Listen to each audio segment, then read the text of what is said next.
In November of 1927, an Egyptian newspaper published a strange and terrifying story. It claimed to be a real account about a cursed buffalo that brought death, fear, and misfortune to an entire village. The events took place in the village of Al-Faronia in Fayoum, the same village where the frightening story of the haunted mill had once occurred. A letter reached the newspaper urging their reporter to travel to the village immediately. Something unusual was happening there, something no one could explain.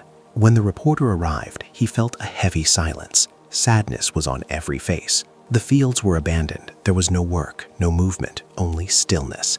Every woman wore black. Every man sat with a distant stare. He asked about the grief that filled the village, but no one answered.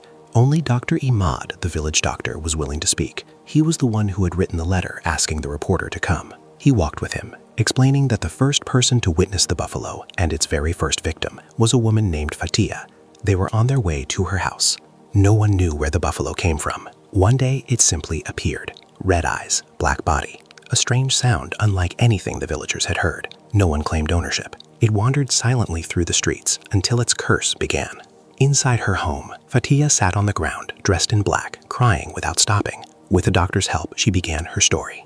She had married at 16. For 30 years, she could not have children. She visited doctors, healers, and even used charms, but nothing worked. Her husband eventually told her he wanted children and would divorce her to marry someone else because he couldn't support 2 households. Desperate, she turned to prayer. A miracle happened. She became pregnant after decades of waiting. She gave birth to a son. Her husband was filled with joy, promising never to leave her. The child grew, loved, and protected. One day, while she stepped inside for just a moment, she returned to find her son crushed under the legs of the cursed buffalo. She collapsed, unable to comprehend the sight. Her husband divorced her immediately and married someone else. She was accused in court of neglect. All of it, she said, happened because of the buffalo. She begged Atiya the butcher to slaughter the animal. He agreed, but as he approached it with his knife, he was shot dead by Kamal As-Salwalmi, who had an old feud with him. That moment, she became certain the buffalo was cursed. The doctor warned the reporter that this was only the beginning. There was another victim, a young mother called Rish. She was unstable, as if part of her mind had broken. She began her story. Her son Yahya, 6 years old, kind and brilliant, had memorized the Quran. One day at the Nile, her uncle approached with his newly bought buffalo, the cursed one, though she didn't know. He encouraged her to let Yahya ride it. She refused, but he insisted. He lifted the boy onto its back. The buffalo suddenly bolted toward the river and plunged in the water, throwing the child in. Yahya couldn't swim. A farmer saved him, but it was too late. He died. Her uncle tried selling the buffalo afterward, but disaster followed him. Thieves attacked him at night. His leg got infected and was amputated. Later, thieves entered her home and killed him. The reporter was shaken. 2 hours in the village, and already he'd heard of 4 deaths, 2 children, and more tragedy awaited. The doctor took him to a ruined orchard belonging to Osman al-Khalili. After leaving Rish's uncle, the buffalo was bought by a Welzimian, Mustafa Abdallah. On the very day he bought it, his mother-in-law died. The next day, his house burned. That night, his main crop burned dead. The buffalo escaped and entered Osman's orchard. Osman saw it staring with glowing eyes. He fired his shotgun. Mustafa and his son Hamada ran toward the sound. The shot missed the buffalo and killed Mustafa. Hamada grabbed a sickle and stabbed Osman in the heart. Osman died instantly. Hamada was arrested, but before reaching prison, he took his own life. Nearby sat Mustafa's widow, mad with grief, covering herself with dirt. The villagers prepared to kill the buffalo, but the village sheikh stopped them, saying it was superstition. He kept the buffalo in his barn to prove it was harmless. For a week, nothing happened. Life returned to normal. Then the sheikh suddenly collapsed and died while visiting the mayor. Foam covered his mouth. Panic returned. The buffalo was sold to a guard named Swalhirisk. The same day he lost part of his land in court and received a letter saying he had been dismissed from his job. The next day, his son complained of eye pain. The day after that, he went blind.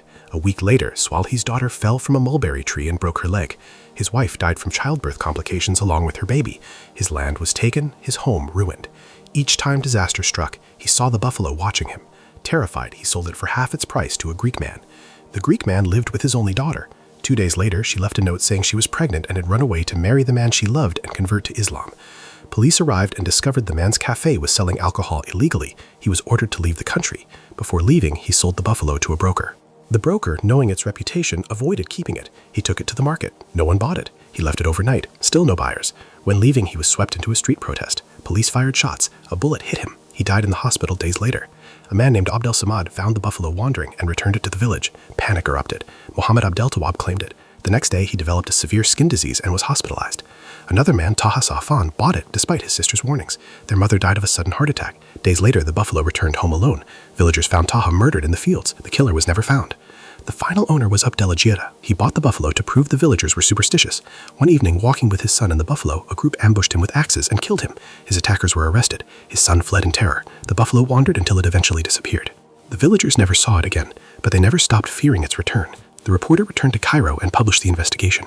Soon after, a small notice appeared in the newspaper. The reporter, Shaker Mahmoud, died in a terrible car accident while returning from the village. This story was written by Mustafa Tifa, narrated by Muhammad Tahir, with visuals by Khaled Kalala and editing by Mariam Fouda.